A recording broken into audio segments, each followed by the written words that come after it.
I want to give you 5 things that girls do whenever they are cheating. You've been okay, but all of a sudden, some things are not adding up. And this is not just for girls only, even men. When your man is cheating, he's also behaving the same similar thing. So it cuts across, but let me just talk about it in an aspect of girls so that you can be able to understand much more easily. Now, the first thing that this lady is going to do, or this person of yours, this man of yours is going to do, is she's going to hide her phone. Now, this is a point of communication. This is a point of contact with whoever he or she is cheating with. And you're going to find that the moment they start hiding their phone, all of a sudden, you just wake up and you find a password in the phone. And it has no significant meaning. You're not putting a password because there was something specific that you're protecting it from. She cannot really explain why. Then there's something which is brewing, okay? There's something which is brewing. That's the first thing.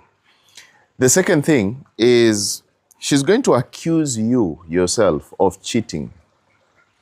This is called a mind game. She's playing exactly the opposite so that, you know, lay a cheater to catch a cheater.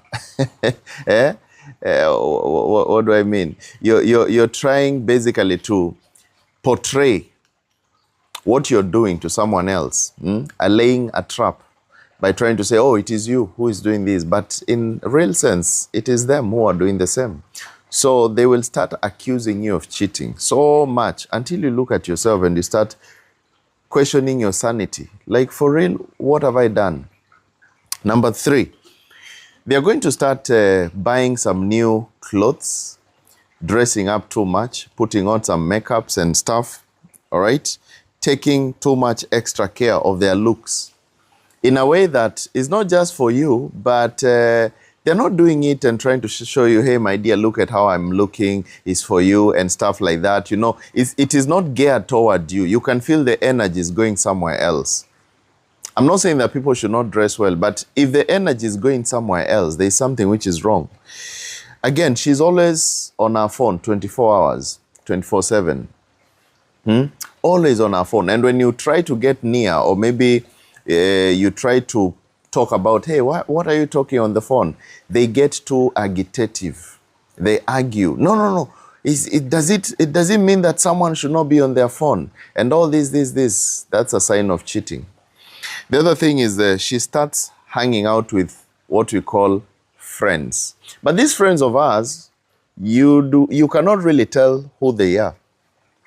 She's just saying, it's some friends of mine from, but can you allow me to see your friends? Maybe you can call them around, we hang out together. She will never want you to see those friends. And all the time she's telling you, anytime she goes to hang out, she tells you, I've gone to hang out with a friend. I told you about this, a friend. That a friend, not my friend. When you hear my friend is a lady, a friend is a man. Okay, I told you this before. Those are signs of a cheating partner. So these are some of the things that you will be able to understand that there's something which is brewing here. So how do you fix? You need to check and understand and ask yourself, are these signs, am I seeing them? You can address them. If they are not easily addressable, then now come to me. I'll show you another strategy, which is called the detachment strategy. 5 steps of detachment, which is going to bring her back flying. She'll come back to you flying and relax and settle and tell you, hey, Mr. My King, you're the only one. Igwe, no problem. Just stay there. You know, everything always has an antidote. So don't worry.